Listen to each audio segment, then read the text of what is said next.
إن الحمد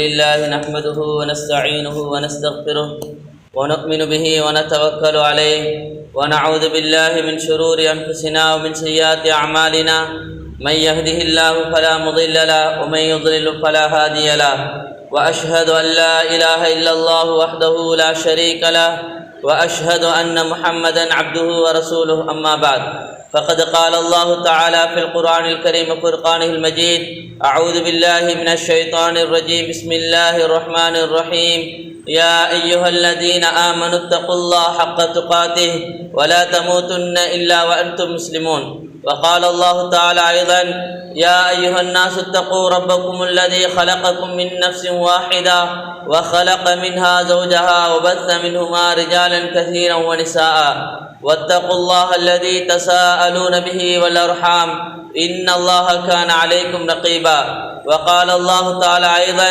يا أيها الذين آمنوا اتقوا الله وقولوا قولا سديدا يصلح لكم أعمالكم ويغفر لكم ذنوبكم ومن يطع الله ورسوله فقد فاز فوزا عظيما أما بعد فإن أصدق الحديث كتاب الله وأحسن الهدي هدي محمد صلى الله عليه وسلم وشر الأمور محدثاتها وكل محدثة بدعة وكل بدعة ضلالة وكل ضلالة في النار.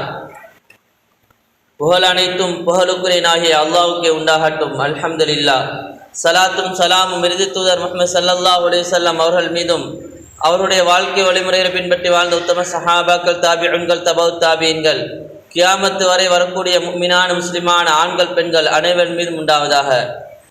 இறையில்லமாம் அல்லாஹ்வுடைய மாளிகையில் அல்லாஹ்வுடைய கடமை நிறைவேற்றுவதற்காக வேண்டி வந்தமர்ந்திருக்கும் என் அருமை சகோதரர்கள், இஸ்லாம் நெஞ்சங்களே, அல்லாஹு தாலா இருள வெற்றிக்காக வேண்டி எந்தெந்த விடயங்கள் எடுத்து நடக்கும்படி கூறியிருக்கின்றானோ அந்த விடயங்களை சக்திக்கு ஏற்றவாறு எடுத்து நடக்கும்படியும், எந்த விடயங்களை விட்டு விலகி தவிர்த்து நடக்கும்படி கூறியிருக்கின்றானோ அந்த விடயங்களை விட்டு முற்றும் முழுதாக விலகி தவிர்த்து நடக்கும்படியும் முதலில் எனக்கும் அப்பால் உங்களுக்கும் வசியத்தும் நசீஹத்தும் செய்து கொள்வதோடு, வார்த்தைகளில் சிறந்தது அல்லாஹு தாலாவுடைய வார்த்தை என்றும், வழிகாட்டல் சிறந்தது முஹம்மது ஸல்லல்லாஹு அலைஹி வஸல்லம் அவருடைய வழிகாட்டல் என்றும், மார்க்கம் எனும் பெயரில் புதிதாக உருவாக்கப்படக்கூடிய அனைத்து பித்ஆக்கள் வழிகேடுகள் அந்த வழிகேடு எங்களை நரகத்தில் பால் இட்டுச் செல்லும் என்ற பொன்வழியை எவ்வாறு நபி ஸல்லல்லாஹு அலைஹி வஸல்லம் அவர்கள் தன்னுடைய அனைத்து உரைகளிலும் ஞாபகப்படுத்துவார்களோ நானும் இந்த அழகிய தருணத்தை ஞாபகப்படுத்தியவனாக இன்றைய குத்பாவை ஆரம்பம் செய்கின்றேன். இன்றைய குத்பாவினுடைய தலைப்பாக மாற்றத்தை நோக்கிய மனித வாழ்வு என்ற தலைப்பின் கீழால் ஒரு சில விடயத்தை ஞாபகப்படுத்தலாம் நினைக்கின்றேன். தலைப்புக்கு செல்வதற்கு முன்னால் நாம் அனைவரும் அல்லாஹ்வுடைய கடமையாகிய ஜும்மாவுடைய கடமையை நிறைவேற்றுவதற்காக வேண்டி வந்தமர்ந்திருக்கின்றோம். ஜும்மாவுடைய கடமைகளில் முக்கியமான ஒரு பகுதி தான் ஹுத்பா என்று சொல்லக்கூடிய இந்த உரை. எனவே நாங்கள் இந்த உரையில் சொல்லக்கூடிய குர்ஆன், சுன்னா போன்ற விடயங்களை வாழ்க்கையில் எடுத்து நடக்கும் நோக்கத்தோடு இருந்து கொள்வோமாக.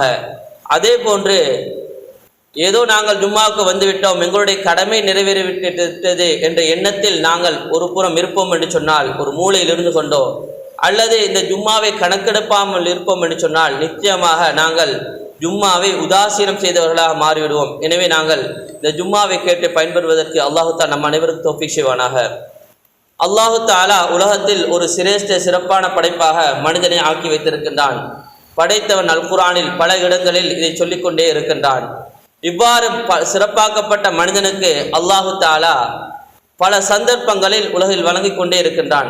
மனிதன் எப்போதெல்லாம் தன்னுடைய அவன் செல்ல வேண்டிய அந்த பாதை விட்டு வழி தவறி செல்கின்றானோ அப்போதெல்லாம் மனிதனுக்கு ஞாபகமூட்டுவதற்காக வேண்டி அல்லாஹு தஆலா பல சந்தர்ப்பங்களை கொடுத்து கொண்டே இருக்கின்றான். அல்லாஹு தஆலா ஒரு மனிதனுக்கு வழங்கக்கூடிய அளப்பெரிய சந்தர்ப்பம் எது என்று சொன்னால் உலக வாழ்க்கை. ஒரு மனிதனுக்கு கொடுக்கப்பட்டு இருக்கக்கூடிய இந்த உலக வாழ்க்கை ஒரு அளப்பெரிய சந்தர்ப்பமாக இருக்கின்றது. ஏனென்று சொன்னால் ஒரு மனிதனுக்கு இந்த சந்தர்ப்பம் தப்பிவிடும் என்று சொன்னால் யாராலும் என்ன செய்ய முடியாது, திருப்பி கொடுக்க முடியாத ஒரு சந்தர்ப்பம் தான் இந்த உலக வாழ்க்கை. எனவே அல்லாஹு தஆலா இதை பற்றி சொல்லும்போது ஹலகல் மௌத வல் ஹயாத லியப்லுவக்கும், உலக வாழ்க்கையும் அதே போன்ற மௌத்தையும் உங்களை சோதிப்பதற்காக வேண்டி நாங்கள் வழங்கியிருக்கின்றோம் என்பதாக அல்லாஹு தஆலா அல் குர்ஆனில் சொல்லி காட்டியிருக்கின்றான். எனவே நாங்கள் இந்த உலக வாழ்க்கையை நாங்கள் சிறப்பானதாக ஆக்கிக் கொள்ள வேண்டும். யார் ஒரு மனிதன் உலக வாழ்க்கையை சரியான முறையில் பயன்படுத்தி கொள்வானோ இந்த மனிதனுடைய மௌத்துக்கு பின்னால் வரக்கூடிய இந்த பர்சகுடைய வாழ்க்கையும் சிறப்பாக ஆகிவிடும். யார் ஒரு மனிதன் உலகத்தில் வாழும்போது இந்த உலக வாழ்க்கையை சரியான முறையில் பயன்படுத்தவில்லையோ அவனுடைய முடிவு மௌத்துக்கு பின்னால் வரக்கூடிய அனைத்து கட்டங்களும் ஒரு கவலையானதாக மாறிவிடும். எனவே நாங்கள் இந்த உலக வாழ்க்கையினுடைய சந்தர்ப்பத்தை சரியான முறையில் நாங்கள் பயன்படுத்திக் கொள்ள வேண்டும். அடுத்ததாக அல்லாஹு தஆலா ஒரு சந்தர்ப்பமாக இந்த மனிதனை சரியான முறையில் நேர்வழிப்படுத்த வேண்டும் என்பதற்காக வேண்டி ஒரு சந்தர்ப்பமாக அல்லாஹு தஆலா ரமலானை எங்களுக்கு வழங்கியிருந்தான். அல்லாஹு தஆலா அல் குர்ஆனில் ரமலானை பற்றி சொல்லும்போது ஐயாமம் மஅதூதாத், இந்த ரமலானுடைய காலம் இருக்குதானே, இது எண்ணப்படக்கூடிய சில காலம்தான். உண்மையில் யதார்த்தம் அதுதான். ஏனென்று சொன்னால் ரமலான் என்று சொல்லக்கூடியது 29 அல்லது 30 நாட்கள் தான். ரமலான் அல்லாத காலங்களை ஒப்பிடும்போது 11 மாதங்கள் ரமலான் இல்லாமல் நாங்கள் கழிக்க இருக்கின்றோம். எனவே ரமலான் என்பது ஒரு சந்தர்ப்பமாக மனிதன் என் பக்கம் திரும்பிக் கொள்ள வேண்டும், மனிதன் என் பக்கம் வந்துவிட வேண்டும் என்பதற்காக வேண்டி அல்லாஹு தஆலா வழங்கி இருக்கின்றான். அது மாத்திரமல்ல, அல்லாஹு தஆலா நாங்கள் பலவிடத்தம் கேட்டு இருக்கின்றோம். ரமலானை அல்லாஹு தஆலா கடமையாக்கிய நோக்கத்தை பற்றி சொல்லும் போது லஅல்லக்கும் தத்தகூன், நீங்கள் இரையச்சம் உள்ளவர்களாக அல்லாஹ்வை பயப்படக்கூடியவர்களாக மாற வேண்டும் என்பதற்காக வேண்டி இந்த ரமலானை தந்திருக்கின்றோம், கடமையாக்கி இருக்கின்றோம் என்பதாக அல்லாஹு தஆலா சொல்லி காட்டியிருக்கின்றான். அப்ப ரமலான் கடமையாக்கப்பட்ட நோக்கம் இரையச்சம் என்று சொல்லக்கூடிய அந்த உயரிய பண்பை உள்ளத்தில் சுமந்து கொள்ள வேண்டும். அப்ப இந்த இரையச்சம் என்று சொல்லக்கூடிய அந்த தக்வா என்று சொல்லக்கூடிய இந்த பண்பு இருக்குதானே, இது ரமலானுக்கு மாத்திரம் தானா, ரமலான்ல மாத்திரம் செய்ய வேண்டிய ஒரு பண்பா என்று பார்ப்போம் என்று சொன்னால் கிடையாது. இந்த பண்பை ஒரு முஃமின், ஒரு முஸ்லிம் எப்போதுமே உள்ளத்தில் சுமந்து கொள்ள வேண்டும். இதை அல்லாஹு தஆலா எதிர்பார்க்கின்றான். எந்த அளவுக்கு சொன்னால் அல்லாஹு தஆலா இந்த தக்வாவை பற்றி சொல்லும் போது எந்த அளவுக்கு சொல்லி காட்டுகின்றான் சொன்னால், யாரிடத்தில் தக்வா இருக்கின்றதோ அவன் என்ன செய்ய மாட்டான், பாவமான காரியங்களை செய்ய மாட்டான். அதனால் தான் நபி அவர்கள் சொல்லி காட்டினார்கள், அத்தக்வா ஹாஹுனா ஹாஹுனா, ஒரு மனிதனுடைய இரையச்சம் உள்ளத்தில் இருக்க வேண்டும். அது உள்ளத்தில் ஆழமாக பதிந்திருக்க வேண்டிய ஒரு முக்கிய பண்பு என்பதாக அல்லாஹ்வுடைய தூதர் ஸல்லல்லாஹு அலைஹி வஸல்லம் சொல்லி காட்டியிருக்கின்றார்கள். அதே போன்று அல்லாஹு தஆலா அல் குர்ஆனில் பல சம்பவங்களை சொல்லி காட்டுகின்றான். அதே போன்று யூசுப் அலைஹிஸ்ஸலாம் அவருடைய சம்பவத்தை அல்லாஹு தஆலா சொல்லும் போது வராவதத்துஹு அல்லதி ஹுவ ஃபீ பைத்திஹா அன் நஃப்ஸிஹி வகல்லகத்தில் அபுவாப வகாலத் ஹைதலக், அந்த பெண்மணி என்ன செய்கின்றாள், அந்த பெண்மணிக்கு ஆட்சி அதிகாரம் இருக்கின்றது, அழகிய பெண்மணி, அவள் நினைத்தால் அனைத்து பாவங்களும் செய்துவிட்டு மறைத்து கொள்ள முடியும். ஆனால் இவள் என்ன செய்கின்றாள், அனைத்து கதைகளையும் அழைத்து விட்டு இவள் என்ன செய்கின்றாள், யூசுப் அலைஹிஸ்ஸலாம் அவர்களை தப்பான முறையில் நடந்து கொள்வதற்காக வேண்டி அழைக்கின்றாள். இப்பொழுது யூசுப் அலைஹிஸ்ஸலாம் அவர்கள் சொன்னார்கள், கால மஆதல்லாஹ், அல்லாஹு தஆலா என்னை பாதுகாப்பானாக, அல்லாஹ் என்னை பாதுகாக்க வேண்டும் என்று யூசுப் அலைஹிஸ்ஸலாம் சொல்கின்றார்கள். அல்லாஹு தஆலா இந்த செய்தியை எங்களுக்கு சொல்லி காட்டுகின்றான். காரணம், யூசுப் அலைஹிஸ்ஸலாம் அவர்கள் சொல்லிவிட்டு சொல்கின்றார்கள், இன்னஹு ரப்பி அஹ்ஸன மஸ்வாய், அவன்தான் அழகிய கூலி கொடுக்கக்கூடியவன், அவன்தான் அழகிய கூலியை வழங்கக்கூடியவன் என்பதாக யூசுப் அலைஹிஸ்ஸலாம் அவர்கள் சொல்லி காட்டுகின்றார்கள். எனவே இந்த உயரிய பண்பை தான் சுமந்து கொள்வதற்காக வேண்டி ரமலான் எங்களிடத்தில் வந்தது, ரமலான் கழிந்து விட்டது. இப்பொழுது நாங்கள் சிந்திக்க வேண்டும், அந்த பண்பை சுமந்து கொண்டோமா, எங்களுடைய உள்ளத்தில் அந்த பண்பு இருக்கின்றதா என்பதை ஒவ்வொருவரும் கேள்வி கேட்டு பார்க்க வேண்டும். அதே போன்று இந்த ரமலானை அல்லாஹு தஆலா சந்தர்ப்பமாக தந்திருக்கின்றான். எனவே அல்லாஹு தஆலா உலகத்துல வாழும்போது எங்களுக்கு ஒரு சந்தர்ப்பத்தை தந்தான்னு சொன்னா அதை நாங்கள் என்ன செய்ய வேண்டும், சரியான முறையில் பயன்படுத்தி கொள்ள வேண்டும். சஹாபாக்களுடைய வரலாறுகளை நாங்கள் படிக்கும் போது, சஹாபாக்களுடைய வரலாறுகளை நாங்கள் பார்க்கும்போது எங்களுக்கு தெளிவாகின்றது. உதாரணமாக பாருங்கள், அபூ தஹ்தா ரலியல்லாஹு அன்ஹுடைய சம்பவத்தை எடுத்து பாருங்கள். ஒரு நாள் நபி ஸல்லல்லாஹு அலைஹி வஸல்லம் அவருடைய சபையில் இருந்து கொண்டிருக்கின்றார்கள். ஒரு மனிதர் வந்து சொல்கின்றார், யார் ரசூலுல்லாஹ், என்னுடைய வீட்டுக்கு அருகாமையில் ஒரு பேரித்த மரம் இருக்கின்றது, என்னுடைய வீட்டுக்கு அருகாமையில் ஒரு பேரித்த மரம் இருக்கின்றது, நான் வேலி போட வேண்டும், அந்த பேரித்த மரம் இருப்பதனால் எனக்கு வேலியை சரியான முறையில் போட்டுக்கொள்ள முடியவில்லை. எனவே அந்த பேரித்த மரம் இருக்கக்கூடிய அந்த மனிதனுடைய உரிய நபரிடம் சென்று நான் அதை கேட்டேன், அவர் தர மறுத்து விடுகின்றார். எனவே யா ரசூலுல்லாஹ் அதை எனக்கு பெற்றுத்தார்கள் என்று சொல்கின்றார். இப்பொழுது நபி ஸல்லல்லாஹு அலைஹி வஸல்லம் அவர்கள் அந்த பேரித்த மரம் இருக்கக்கூடிய அந்த மனிதரை அழைக்கின்றார்கள். அழைத்து சொல்கின்றார்கள், அந்த பேரித்த மரத்தை கொடுத்துருங்க, அதற்குரிய பெருமதியை நான் பெற்று தருகின்றேன் என்று சொல்கின்றார்கள். அப்பொழுது அந்த மனிதர் என்ன சொல்கின்றார், நான் தரமாட்டேன், நான் என்ன செய்ய மாட்டேன், உங்களுக்கு தரமாட்டேன் என்று சொல்லிவிடுகின்றார். இப்பொழுது நபி ஸல்லல்லாஹு அலைஹி வஸல்லம் அவர்கள் அடுத்ததாக சொல்கின்றார்கள், உங்களுக்கு இந்த மரத்தை தந்தால் சொர்க்கத்தில் உங்களுக்கு ஒரு மரத்தை நான் பெற்று தருகின்றேன் என்பதாக நபி ஸல்லல்லாஹு அலைஹி வஸல்லம் அவர்கள் சொல்கின்றார்கள். இதை அந்த அபூ தஹ்தா என்று சொல்லக்கூடிய நபித்தோழர் பார்த்து கொண்டு இருக்கின்றார். இப்பொழுது நபி ஸல்லல்லாஹு அலைஹி வஸல்லம் அவர் அந்த மனிதர் போனதுக்கு பின்னால அபூ தஹ்தா ரலியல்லாஹு அன்ஹு அவர்கள் நபியிடத்தில் சென்று சொல்கின்றார்கள், யா ரசூலுல்லாஹ், நான் அந்த மரத்தை பெற்று தந்தால் சொர்க்கத்துல பேரித்த மரம் கிடைக்குமா? நான் உங்களுக்கு அந்த மரத்தை பெற்று தந்தால் சொர்க்கத்தில் ஒரு இந்த பேரித்த மரத்தை பெற்று தருவீர்களா என்பதாக அந்த நபித்தோழர் என்ன செய்கின்றார், நபியிடத்தில் கேட்கின்றார். இப்பொழுது நபி ஸல்லல்லாஹு அலைஹி வஸல்லம் அவர்கள் சொல்கின்றார்கள், யார் பெற்று தந்தாலும் அந்த பேரித்த மரம் சொர்க்கத்தில் பெற்றுக் கொடுப்பேன் என்பதாக நபி அவர்கள் சொல்கின்றார்கள். இப்பொழுது அபூ தஹ்தா ரலியல்லாஹு அன்ஹு என்ன செய்கின்றார்கள், ஓடோடி சென்று அந்த மனிதரிடத்தில் சொல்கின்றார், என்னிடத்தில் ஒரு தோட்டம் இருக்கின்றது, அந்த தோட்டத்தில் 600 பேரித்த மரங்கள் இருக்கின்றது. எனவே அது மாத்திரமல்ல, நல்ல தண்ணீர் நிறைந்த ஒரு தோட்டம், கஷ்டமேற்படாது, நீ தண்ணீருக்காக வேண்டி பயப்பட தேவையில்லை, அந்த தண்ணீரிலிருந்து உன்னுடைய தோட்டங்களுக்கு தண்ணீரை போட்டிக் கொள்ள முடியும், அப்படியான அந்த தோட்டத்தை உனக்கு தந்து விடுகின்றேன், எனக்கு அந்த ஒரு மரத்தை தந்துவிடு, எனக்கு அந்த ஒரு மரத்தை தந்துவிடு என்பதாக அந்த அபூ தஹ்தா ரலியல்லாஹு அன்ஹு சொல்கிறார்கள். இதை பார்த்து அந்த மனிதர் நினைக்கின்றார், நல்ல வியாபாரம் தானே, இதை விட ஒரு லாபம் வேணுமா? உலகத்துல கிடைக்கும் போது இதை விட ஒரு லாபம் எங்களுக்கு கிடைக்க முடியுமா என்று எண்ணியவராக சரி என சொல்லிவிடுகின்றார். இப்பொழுது என்ன செய்கின்றார், அபூ தஹ்தா ரலியல்லாஹு அன்ஹு ஓடோடி வந்து சொல்கின்றார், யா ரசூலுல்லாஹ், இதோ உங்களுக்கு அந்த ஒரு மரத்தை தந்து விடுகின்றேன், சொர்க்கத்தில் எனக்கு அந்த மரத்தை பெற்று தாருங்கள் என்பதாக கூறுகின்றார்கள். இப்பொழுது நபி ஸல்லல்லாஹு அலைஹி வஸல்லம் அவர்கள் சொன்னார்கள், கம் மின் இத்கின் ரதாஹின் லி அபீ தஹ்தா, கம் மின் இத்கின் ரதாஹின் லி அபீ தஹ்தா, அபூ தஹ்தாவுடைய அந்த பேரித்த மரத்தில் எந்த அளவுக்கு கொத்து கொத்தாக பேரித்த மரங்கள் தொங்கிக் கொண்டிருக்கின்றது என்பதாக நபி ஸல்லல்லாஹு அலைஹி வஸல்லம் அவர்கள் பல விடுத்தங்கள் சொல்லிக் கொண்டிருக்கின்றார்கள். அது மாத்திரமல்ல, இப்பொழுது பாருங்கள், அந்த அபூ தஹ்தாவுடைய மனைவியினுடைய ஈமானை பாருங்கள், அந்த அபூ தஹ்தாவுடைய வீடும் அந்த தோட்டத்தில் தான் இருக்கின்றது. இப்பொழுது அபூ தஹ்தா ரலியல்லாஹு அன்ஹு அவர்கள் ஓடோடி சென்று சொல்கின்றார்கள், அந்த மனைவியை பார்த்து, உம்மு தஹ்தா, வெளியேறிவிடு, உஹ்ருஜி உஹ்ருஜி என்று கத்துகின்றார்கள், சத்தமிடுகின்றார்கள். இதை கேட்ட உம்மு தஹ்தா ரலியல்லாஹு அன்ஹு சொல்கின்றார்கள், நான் எதற்காக வேண்டி வெளியில் வர வேண்டும், காரணத்தை சொல்லுங்கள். உம்மு தஹ்தாவை பார்த்து அபூ தஹ்தா ரலியல்லாஹு அன்ஹு சொல்கின்றார்கள், நான் இப்பொழுது நபி அவருடைய சபையில் இருந்தேன், நடந்த சம்பவங்களை எடுத்து சொல்கின்றார்கள். இதை கேட்ட உம்மு தஹ்தா ரலியல்லாஹு அன்ஹு அவர்கள் என்ன சொன்னார்கள் தெரியுமா, ரபிஹல் பைஹு, நீங்கள் ஒரு லாபகரமான வியாபாரத்தை செய்துவிட்டு வந்திருக்கின்றீர்கள் என்பதாக உம்மு தஹ்தா ரலியல்லாஹு அன்ஹு சொல்லிவிட்டு அந்த வீட்டை விட்டு வெளியேறுகின்றார்கள். பாருங்கள், உலகத்தில் வாழும்போது சொர்க்கத்தை அடையக்கூடிய ஒரு சந்தர்ப்பம் கிடைக்கும் என்று சொன்னால் அதை அந்த சஹாபாக்கள் 700 அல்ல, 1000 அல்ல, உயிரை அல்ல, எதை கொடுத்தாவது சொர்க்கத்தை அடைந்து கொள்ள வேண்டும் என்ற அந்த உயரிய பண்பு இருந்ததால் அவர்கள் உலகத்தில் வாழும்போது அந்த சந்தர்ப்பத்தை எடுத்துக்கொள்ளக்கூடியவர்களாக இருந்திருக்கின்றார்கள். அதே போன்றுதான் இன்னொரு நபித்தோழருடைய செய்தியை பாருங்கள். ரபியாத் இப்னு கஅப் அல்-அஸ்லமி என்று சொல்லக்கூடிய நபித்தோழர் ஒரு வாலிப சஹாபி. இந்த வாலிப சஹாபி மதீனாவில் ஒரு தொங்கல் புறத்தில் வாழ்ந்து கொண்டிருக்கின்றார்கள். மதீனாவிலிருந்து கொஞ்சம் தூரத்தில் இருக்கின்றார்கள்.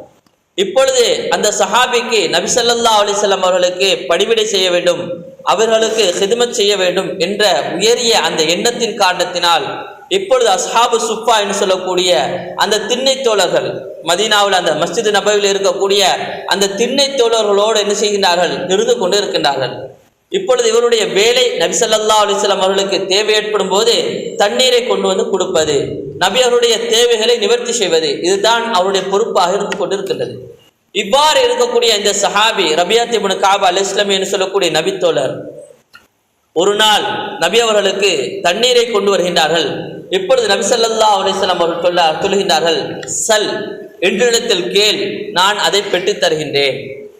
நபி அவர்கள் சொல்கின்றார்கள், என்னிடத்தில் கேள், நான் அதை பெற்றுத் தருகின்றேன் என்று சொல்லக்கூடிய சந்தர்ப்பத்தில் அந்த சஹாபி சொல்கின்றார்கள், ஒரு வாலிப சஹாபி, ஒரு கஷ்டப்பட்ட ஒரு சஹாபி, நபி அவர்கள் எண்ணினார்கள், இவருக்கு உலகத்தில் வாழும்போது பல தேவைகள் இருக்கின்றது, திருமண தேவை இருக்கின்றது, உலகத்தின் தேவை இருக்கின்றது, ஏதாசரி ஒன்று கேட்பாரு.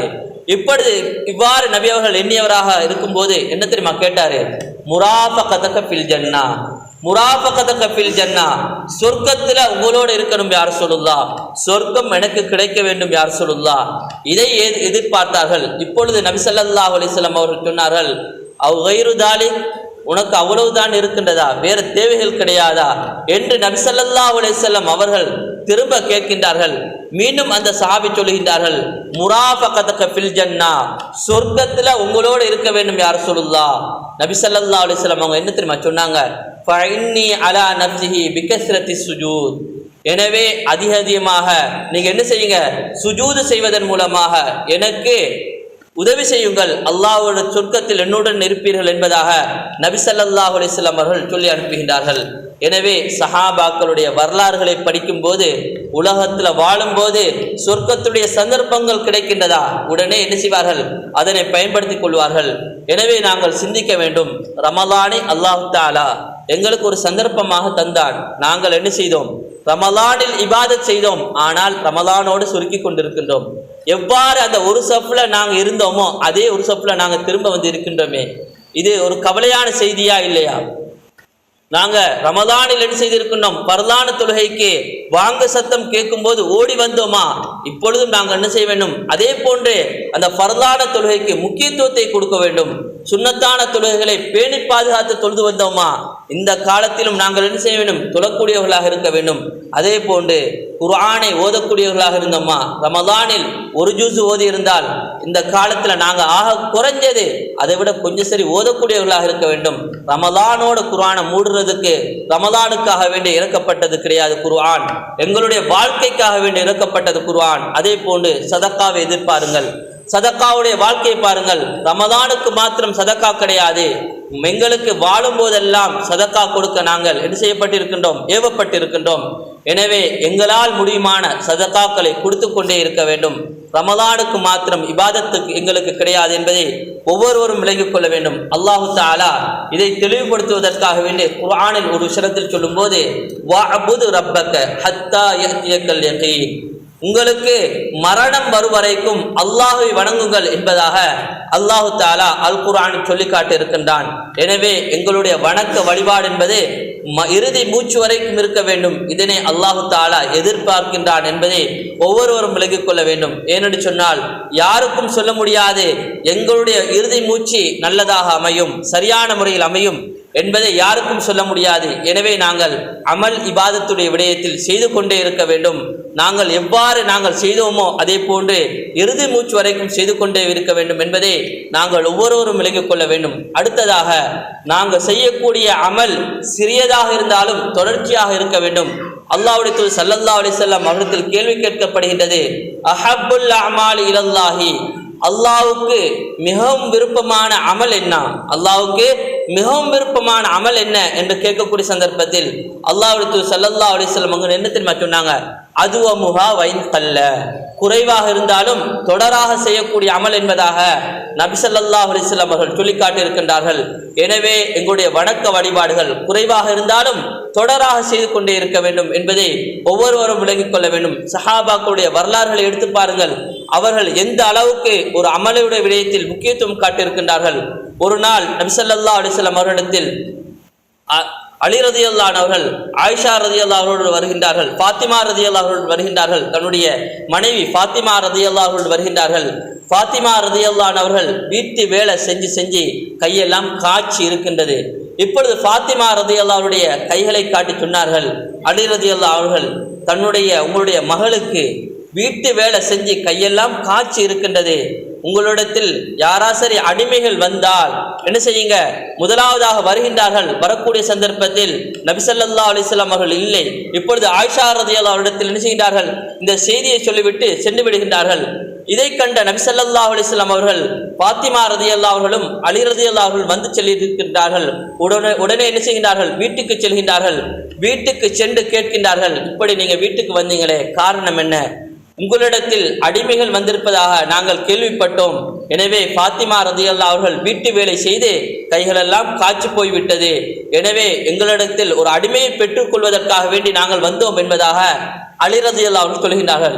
இப்பொழுது நபி ஸல்லல்லாஹு அலைஹி வஸல்லம் சொன்னார்கள், இதை விட உங்களுக்கு ஒரு சிறந்த விடயத்தை உங்களுக்கு கற்றுத்தரட்டுமா என்று சொல்லிவிட்டு சொல்லுகின்றார்கள், நீங்கள் படுக்கைக்காக வேண்டி சென்று விட்டால் சுப்ஹானல்லாஹ் 33 தடவை, அல்ஹம்துலில்லாஹ் 33 தடவை, அல்லாஹு அக்பர் 34 தடவை என்று சொல்லிவிடுங்கள் என்று சொல்லக்கூடிய சந்தர்ப்பத்தில் அலி ரலியல்லாஹு அன்ஹு சொல்கின்றார்கள், நான் எப்பொழுது நபி ஸல்லல்லாஹு அலைஹி வஸல்லம் அவர்களிடத்தில் இந்த செய்தியை கேட்டேனோ நான் மரணம் வரை இந்த விடயத்தை விட்டது கிடையாது என்பதாக கூறக்கூடிய சந்தர்ப்பத்தில் அதை கேட்ட அந்த மனிதர் கேட்கின்றார், நீங்கள் சிஃபீன் யுத்தத்தின் போதும் இதை சொன்னீர்களா, இந்த அமளி செய்தீர்களா என்று கேட்கின்றார்கள்.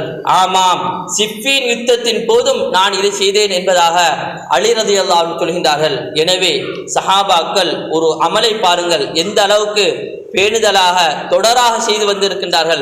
அதே போன்றுதான் ஒரு நாள் நபி ஸல்லல்லாஹு அலைஹி வஸல்லம் அவர்கள் சொல்கின்றார்கள், யார் ஒரு மனிதன் தொழுகைக்கு முன்பின்னால் வரக்கூடிய 12 ரக்காத்துக்களை தொடர்ச்சியாக ஒரு நாளைக்கு தொழுது வருகின்றார்களோ, சுபஹுக்கு முன்னால் 2 ரக்காத்துக்கள், லுஹருக்கு முன்னால் 4 ரக்காத்து, பின்னால் 2 ரக்காத்து, இதே போன்று மக்ரிபுக்கு பின்னால் 2 ரக்காத்து, இஷாவுக்கு பின்னால் 2 ரக்காத்து, 12 ரக்காத்துக்கள், சில ரிவாயத்துக்களில் 10 என்று வந்திருக்கின்றது. எனவே யார் ஒரு மனிதன் இந்த 12 ரக்காத்துக்களை பேணுதலாக தொழுது வருகின்றாரோ அந்த மனிதருக்கு அல்லாஹு தாலா சொர்க்கத்தில் ஒரு வீடை கட்டுவான் என்பதாக நபி ஸல்லல்லாஹு அலைஹி வஸல்லம் அவர்கள் சொல்கின்றார்கள். பாருங்கள், இந்த சஹாபாக்களுடைய வரலாறை பாருங்கள். இதை கேட்டு இந்த சஹாபி சொல்கின்றார்கள், எப்பொழுது நான் நபி ஸல்லல்லாஹு அலைஹி வஸல்லம் அவரிடத்தில் இந்த செய்தியை கேட்டேனோ மரணம் வரை என்ன செய்யவில்லை, இந்த அமலை விட்டது கிடையாது. அதை கேட்ட அடுத்ததாக வந்த அன்பசா என்று சொல்லக்கூடிய தாபி சொல்கின்றார், நான் எப்போது உம்மு ஹபீபா என்று சொல்லக்கூடிய அந்த நபித்தோழரிடத்தில் நான் கேட்டேனோ அதிலிருந்து நான் என்ன செய்யவில்லை, அந்த அமலை விட்டது கிடையாது. அதே போன்று அம்ர் இப்னு அவுஸ் என்று சொல்லக்கூடிய தபவுத் தாபி சொல்கின்றார், நான் எப்போது அன்பசா என்று சொல்லக்கூடிய அந்த தாபி இடத்தில் நான் கேட்டேனோ அதிலிருந்து இந்த அமலை விட்டது கிடையாது. நுஅமான் இப்னு சாலிம் என்று சொல்லக்கூடிய ஒரு தாபி சொல்கின்றார், நான் எப்போது அம்ர் இப்னு அவுஸ் இடத்தில் கேட்டேனோ அன்றிலிருந்து நான் என்ன செய்யவில்லை, இந்த அமலை விட்டது கிடையாது என்பதாக சொல்லி காட்டுகின்றார்கள். எனவே ஒரு அமலை நாங்கள் தொடராக செய்வது அல்லாஹ்வுக்கு மிகவும் விருப்பம் என்பதை நாங்கள் விளங்கிக் கொள்ள வேண்டும். அது மாத்திரமல்ல, அல்லாஹு தாலா அல் குர்ஆனில் சொல்லும்போது, இன்னல்லதீன காலு ரப்புனல்லாஹு சும்மஸ்தகாமு, யார் ஒரு மனிதன் என்னுடைய ரப்பு அல்லாஹு தான் என்று சொல்லிவிட்டு பிறகு அந்த விடயத்தில் யார் ஒரு மனிதன் இஸ்திகாமத்தாக நிலையாக இருக்கின்றானோ, அந்த நிலையாக இருக்கக்கூடியதற்கு விளக்கம் சொல்லக்கூடிய சந்தர்ப்பத்தில் சொல்கின்றார்கள், அவர் செய்யக்கூடிய அமலை தொடராக செய்து வருகின்றார். எனவே அவருக்கு அல்லாஹு தாலா மரணத்துடைய சந்தர்ப்பத்தில் ஒரு வெகுமதியை கொடுப்பான். தத்தனஸ்ஸலு அலைஹிமுல் மலாயிகா, மலக்குமார்கள் இறங்குவார்கள், இறங்கி சொல்வார்கள், அல்லா தகாஃபு, நீங்கள் பயப்பட வேண்டாம், வலா தஹ்ஸனு, நீங்கள் கவலையடைய வேண்டாம், வஅப்ஷிரு பில் ஜன்னத்தில்லதி குன்தும் துஅதுன், உங்களுக்கு வாக்குறுதி அளிக்கப்பட்ட அந்த சோனம் உண்டு என்பதாக அந்த மலக்குமார்கள் அந்த மனிதருக்கு சுபசோபனம் சொல்வார்கள் என்பதாக அல்லாஹு தாலா அல் குர்ஆனில் சொல்லி காட்டியிருக்கின்றான். எனவே எங்களுடைய அமல் இபாதத் என்பது வெறுமனே ரமலானுக்குரியது கிடையாது, அது எங்களுடைய வாழ்க்கைக்காக வேண்டி சொல்லப்பட்ட விடயம். எனவே எங்களுடைய அமல் இபாதத்துகளை இறுதி மூச்சு வரை செய்வதற்கு அல்லாஹு தாலா நம் அனைவருக்கும் தௌஃபீக் செய்வானாக.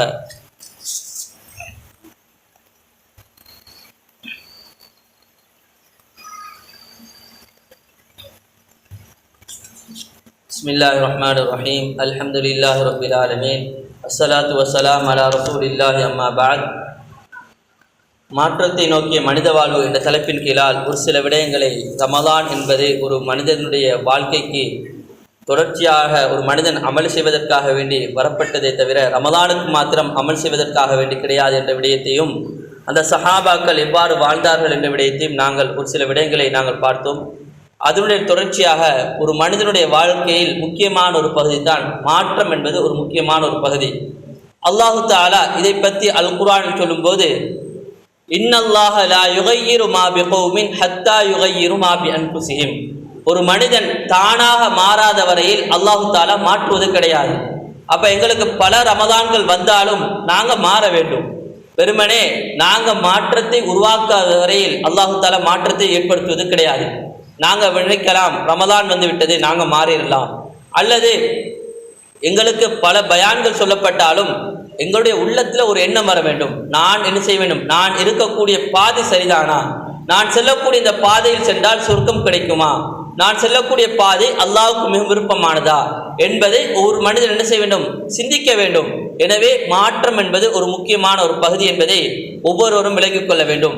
ஒரு மாற்றத்தினுடைய அடிப்படையை நாங்கள் விளங்குவோம் என்று சொன்னால், முதலாவதாக நான் மாற்ற வேண்டும். ஒரு மனிதன் என்ன செய்ய வேண்டும், தன்னிடத்தில் மாற்றத்தை உருவாக்கி கொள்ள வேண்டும். நாங்கள்லாம் என்ன திரும்ப செய்கிறோம், அவர் என்னது இப்படி செய்கிறாரு, இவர் இப்படி செய்கிறாரு, அவர் தொழுகிறது கிடையாது, இவர் தொழுகிறது கிடையாது, இப்படி நாங்கள் என்ன செய்கின்றோம், அடுத்த மனிதர்களை பார்க்கின்றோமே தவிர நான் சரியா செய்கிறேனா, என்னுடைய வணக்க வழிபாடுகள் அல்லாஹ்வுக்கு விருப்பமானதா என்பதை நாங்கள் என்ன செய்ய வேண்டும், ஒவ்வொருவரும் சிந்திக்க வேண்டும். நான் செய்யக்கூடிய அமல் இபாதத்து அல்லாஹ்வுக்கு விருப்பமான முறையில் இருக்கின்றதா? எனவே நாங்கள் இவ்வாறு சிந்திப்போம் என்று சொன்னால் நிச்சயமாக எங்களிடத்தில் மாற்றம் வரும். அடுத்ததாக நாங்கள் ஒரு தவறை செய்து கொண்டே நாங்கள் மாற்றம் அடைய வேண்டும். இந்த பாவத்தை விட்டுவிட வேண்டும். நான் என்ன செய்ய வேண்டும், அல்லாஹ்வுக்கு விருப்பமான ஒரு அடியானாக மாற வேண்டும். இப்படி நாங்கள் ஒரு பாவத்தை செய்து கொண்டோ அல்லது நாங்கள் ஒரு நல்லமலை செய்யாமலோ நாங்கள் ஒரு மாற்றத்தை எதிர்பார்ப்பது ஒரு சாத்தியமற்ற விடயம். எனவே நாங்கள் என்ன செய்ய வேண்டும், அந்த பாவமான காரியத்திலிருந்து அல்லது அந்த நல்லமலை செய்யக்கூடிய ஒரு விடயமாக நாங்கள் மாற வேண்டும். அடுத்ததாக அல்லாஹு தஆலா எங்களிடத்தில் மாற்றத்தை ஏற்படுத்துவான். மாற்றத்தினுடைய அடிப்படை முதலாவதாக நாங்கள் விளங்கிக் கொள்ள வேண்டும், ஈமான் கொள்ளக்கூடிய அந்த அம்சங்களில் சரியான முறையில் இருக்க வேண்டும்.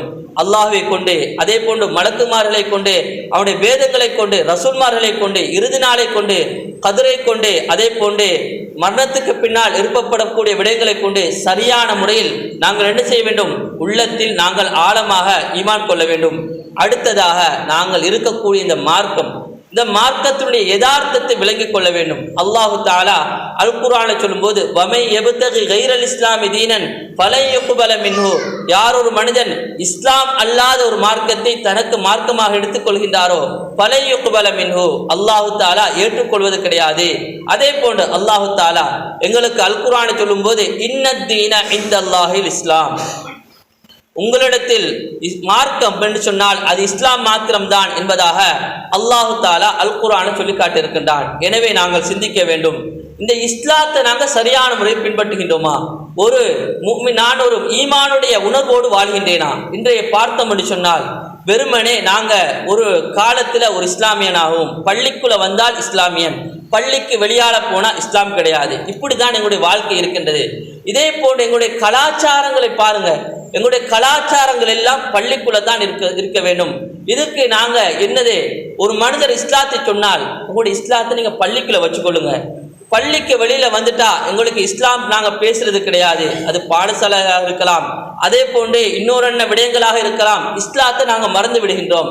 எனவே நாங்கள் இருக்கக்கூடிய இந்த இஸ்லாத்தை நாங்கள் சரியான முறையில் புரிந்து கொள்ள வேண்டும். ஏனென்று சொன்னால் கவலையான செய்தி பாருங்க, இன்றைக்கு நாங்கள் ஜும்மாக்கு வந்திருக்கின்றோம், எங்களுடைய இளம் சமூகம் ஜும்மாக்கு வந்தா எப்படி இருக்க வேண்டும் என்பது கூட தெரியாத முறையில ஒரு மூலையில புந்து பேசிக்கிட்டு இருக்கிறாங்க. இது கவலையான ஒரு செய்தியா இல்லையா? பள்ளியில புந்து பாட்டு பார்க்கக்கூடிய ஒரு சமூகமாக இளம் சமூகம் இருக்கின்றது. பள்ளியில கதைச்சு கொண்டு இருக்கின்றார்கள். அல்லாஹ்வுடைய தூதர் ஸல்லல்லாஹு அலைஹி வஸல்லம் சொல்லி காட்டுறாங்க, ஒரு ஹதீஸ்ல யார் ஒரு மனிதன் ஜும்மா நடக்கும் போது, அதாவது தன்னுடைய நண்பரை பார்த்து நீங்க என்ன செய்ய வேண்டாம், வாய்மூடி இருங்கள் என்று என்ன செய்கின்றார் சொல்கின்றார், பக்கத்து லகவுத்தன் சொல்றாங்க. நபி அவங்க என்ன சொல்றாங்க, உங்களுடைய ஜும்மாவை நீங்கள் வீணடித்து விட்டீர்கள் என்பதாக அல்லாஹ்வுடைய தூதர் ஸல்லல்லாஹு அலைஹி வஸல்லம் சொல்லி காட்டுறாங்க. ஆனால் இன்றைய இளம் சமூகம் பள்ளிக்கு வரும்போது பள்ளியில இருக்கக்கூடிய மனிதர்களை பார்த்து சர்வசாதாரணமாக என்ன செய்யறாங்க, ஜும்மாவை கோடி புறக்கணித்து விட்டு பேசிக்கொண்டு இருக்கிறாங்க. பள்ளியில் என்ன செய்யறாங்க, அந்த இஸ்லாமிய உணர்வுகளை நாங்கள் அந்த பிள்ளைகளுக்கு சொல்லிக் கொடுக்க வேண்டும், எங்களுடைய கடமை. ஏனென்று சொன்னால் இந்த ஈமானிய உணர்வு இல்லை என்று சொன்னால் என்னத்தான் நம்ம அவர்களை படிக்க வைத்தாலும், என்னத்தான் அவர்களுக்கு நல்ல அறிவுரை கொடுத்தாலும் கடைசியில ஜீரோல முடியும் என்பதை ஒவ்வொருவரும் விளங்கிக் கொள்ள வேண்டும். அடுத்ததாக இறுதியாக ஒரு செய்தியை மாத்திரம் சொல்லி முடித்துக் கொள்கின்றேன். அந்த சஹாபாக்களிடத்தில் மாற்றத்தை ஏற்படுத்தியது என்ன? இந்த இஸ்லாம் தானே இஸ்லாம் அவர்களுக்கு மாற்றத்தை கொண்டு வந்தது. உதாரணத்துக்கு பாருங்க, அந்த சஹாபாக்களுடைய வரலாறுகளை பார்க்கும்போது காலித் இப்னு வலீத் ரலியல்லாஹு அவருடைய வரலாறுகளை பார்க்கும்போது காலித் இப்னு வலீத் ரலியல்லாஹு அவர்கள் கிட்டத்தட்ட என்ன செய்கிறார்கள், ஹிஜ்ரி 7 இஸ்லாத்துக்குள் நுழைகிறாங்க. அப்ப ஹிஜ்ரி 7 இஸ்லாத்துக்குள் நுழைந்தால் ஃபத்ஹு மக்காவுக்கு முன்னால, ஹுதைபியா உடன்படிக்கைக்கு பின்னால இந்த இடைப்பட்ட காலத்துல நுழைகிறாங்க. அப்ப பத்ர் களத்துல, உஹது களத்துல, கந்தக்குல, இப்படி இஸ்லாத்துக்கு ஆரம்பத்துல நடந்த எல்லா யுத்தங்களிலும் அந்த ஹாலித் இப்னு வலீத் ரலியல்லாஹு அவர்கள் என்ன செய்திருக்கிறார்கள்? இஸ்லாத்துக்கு எதிராக இருந்திருக்கின்றார்கள். நபி ஸல்லல்லாஹு அலைஹி வஸல்லம் அவர்களுக்கு எதிராக செயல்பட்டு இருக்கின்றார்கள். ஆனால் அவர்களுக்கு இஸ்லாத்துக்கு நுழைந்ததுக்கு பின்னால அவர்கள் எந்த அளவுக்கு மாறிவிடுகின்றார்கள்? சைஃபுல்லா என்று சொல்லும் அளவுக்கு, அவர்களுக்கு சைஃபுல்லா என்று சொல்லும் அளவுக்கு, அல்லாஹ்வுடைய வாள் என்று அவர்களுக்கு புனைப்பேர் சொல்லும் அளவுக்கு அவர்களுக்கு மாற்றி இருக்கின்றது. எனவே அவர்களை மாற்றியது என்ன? இஸ்லாம் அவர்களை மாற்றி இருக்கின்றது. நாங்களும் அந்த இஸ்லாத்துக்குள்ள தான பிறந்ததிலிருந்து இருந்து கொண்டிருக்கின்றோம். எங்களை ஏன் மாற்றுவது கிடையாது? எங்களுக்கு ஏன் அந்த உணர்வு வருவது கிடையாது? சின்ன பிள்ளைகளுக்கு சின்ன வயசுல இருந்து இந்த ஈமானி இஸ்லாமிய உணர்வை கொடுங்கள். பாவத்தினுடைய கஷ்டங்களை, பாவத்தினுடைய அந்த வடுக்களை சொல்லிக் கொடுங்கள். பாவத்தினுடைய மோசமான பிழைகளை சொல்லிக் கொடுங்கள். இதற்கு மாற்றமாக தந்தைகளை நாங்கள் என்ன செய்கின்றோம்? அந்த பிள்ளைகளுக்கு பாவமான காரியத்துக்கு கூட்டிட்டு போவோம் என்று சொன்னால், பாவமான விடயங்களை சொல்லிக் கொடுப்போம் என்று சொன்னால், அந்த பிள்ளைகளுக்கு அந்த ஈமானிய உணர்வு எங்கிருந்து வரும் என்பதை ஒவ்வொருவரும் சிந்தித்துக் கொள்ள வேண்டும். அதே போன்று அல்லாஹு தாலா ஆரம்பத்தில் சஹாபாக்களை பற்றி சொல்லும் போது வகுந்தும் அலா ஷஃபா ஹுஃப்ரத்தின் மினன் நார், அவர்களை பற்றி சொல்லும் போது நீங்க நரகத்தில் விளிம்பில் இருந்தீர்கள், ஃபஅன்கதகும் மின்ஹா, உங்களை நாங்கள் இஸ்லாம் என்று சொல்லக்கூடிய அந்த முக்கியமான ஒரு விடயத்தை கொண்டு நாங்கள் பாதுகாத்தோம் என்பதாக அல்லாஹு தாலா சொல்லி காட்டியிருக்கின்றான். எனவே அல்லாஹு தாலா அந்த இஸ்லாத்துக்குள்ள நுழைந்ததுக்கு பின்னால அவர்களுக்கு அல்லாஹு தாலா சொல்லக்கூடிய அந்த வசனத்தை பாருங்கள். ரலியல்லாஹு அன்ஹும், அல்லாஹு தாலா அவர்களை பொருந்து கொண்டான். வரது அன்ஹு, அவர்களும் அல்லாஹை பொருந்து கொண்டார்கள் என்பதாக அல்லாஹு தாலா சொல்லி காட்டியிருக்கின்றான். எனவே சற்று சிந்திக்க வேண்டும். நாங்கள் எல்லாம் இஸ்லாமியர்கள், அந்த உணர்வு எங்களிடத்தில் இருக்க வேண்டும். ஜும்மாவுக்கு வருகின்றோமா, ஜும்மாவுடைய உணர்வு எங்களிடத்தில் இருக்க வேண்டும். ஜும்மாவுக்கு எவ்வாறு நடந்து கொள்ள வேண்டும், அதே போன்று பள்ளியில் இருக்கின்றோமா, பள்ளியில் எவ்வாறு நடந்து கொள்ள வேண்டும், இப்படியான உணர்வுகள் எங்களிடத்தில் இருக்க வேண்டும். அதே போன்று நாங்கள் சமூகத்தில் எவ்வாறு இருக்க வேண்டும், எங்களுடைய ஈமான் இஸ்லாம் என்று சொல்லக்கூடிய அந்த உணர்வு எப்பொழுதுமே இருக்க வேண்டும். இதைத்தான் அல்லாஹ்வுடைய தூதர் ஸல்லல்லாஹு அலைஹி வஸல்லம் அவர்கள் எங்களுக்கு சொல்லி காட்டியிருக்கின்றார்கள் என்பதை ஒவ்வொருவரும் விளங்கிக் கொள்ள வேண்டும். இறுதியாக ஒரு விடயத்தை மாத்திரம் விளங்கிக் கொள்ள வேண்டும். நாங்கள் உலகத்தில் வாழும்போது நாங்கள் மாற்றம் அடையாதவர்களாக, மாற்றத்தை ஏற்படுத்தாதவர்களாக நாங்கள் வாழ்ந்து மரணிப்போம் என்று சொன்னால் அல்லாஹு தாலா நாளை கியாமத்து நாளில் ஒரு உரையை எங்களுக்கு வழங்குவான். அதுதான் ஷைத்தான் என்று சொல்லக்கூடிய எங்களை வழிகெடுத்த அந்த ஷைத்தானுடைய உரையை அல்லாஹு தாலா கேட்க செய்வான். அல்லாஹு தாலா அல் குர்ஆனை சொல்லும் போது வகால ஷைத்தானு லம்மா குதியல் அம்ர், எல்லா காரியங்களும் முடிவடைந்ததுக்கு பின்னால், சொர்க்கவாசிகள் சொர்க்கத்துக்கு சென்றதுக்கு பின்னால், நரகவாசிகள் நரகத்துக்கு சென்றதற்கு பின்னால் அல்லாஹு தாலா ஒரு தீர்ப்பை வழங்குவான். இன்னல்லாஹ வஅதகும் வஅதல் ஹக், அல்லாஹு தாலா அந்த ஷைத்தான் சொல்லுவான், அல்லாஹு தாலா உங்களுக்கு ஒரு வாக்குறுதி அளித்தான், அவன் அந்த வாக்குறுதியை உண்மைப்படுத்தி விட்டான். வவஅத்துகும் ஃபஅக்லஃப்துகும், நான் உங்களுக்கு ஒரு வாக்குறுதி அளித்தேன், நான் மாற்றம் செய்து விட்டேன். வமா கான லி அலைக்கும் மின் சுல்தானின், இன்றைய தினம் உங்களை எனக்கு பாதுகாக்க முடியாது.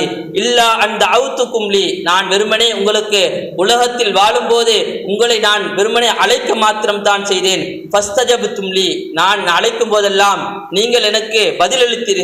வலா தலூமூனி வலூமு அன்ஃபுஸகும், இன்றைய நாள் என்னை நீங்கள் பழிக்க வேண்டாம், உங்களையே நீங்கள் பழித்துக் கொள்ளுங்கள் என்பதாக அந்த ஷைத்தான் சொல்லிவிட்டு மா அன பிமிஸ்ரிஹிக்கும் வமா அன்தும் பிமிஸ்ரிஹி, என்னையும் பாதுகாக்க முடியாது, உங்களை பாதுகாக்க முடியாது என்று அந்த ஷைத்தான் சொல்லிவிட்டு சென்று விடுவான் என்பதாக அல்லாஹு தாலா அல் குர்ஆனை சொல்லி காட்டியிருக்கின்றான். எனவே உலக வாழ்க்கை என்பது ஒரு மாற்றத்தை எதிர்பார்க்கக்கூடிய ஒரு வாழ்க்கையாக இருக்கின்றது. எனவே வல்ல நாயன் எப்படியான மாற்றத்தை எங்களுக்கு விரும்புகின்றானோ அப்படியான ஒரு மாற்றத்தோடு வாழ்ந்து மன்னிப்பதற்கு அல்லாஹு தாலா நம் அனைவருக்கும் தௌஃபீக் செய்வானாக. ஹாதா மா இன்தி வல் இல்மு இன்தல்லாஹ். அகூலு கௌலி ஹாதா அஸ்தக்ஃபிருல்லாஹ் லி வ லக்கும் மின் குல்லி தன்பின் ஃபஸ்தக்ஃபிருஹு இன்னஹு அல் கஃபூருர் ரஹீம்.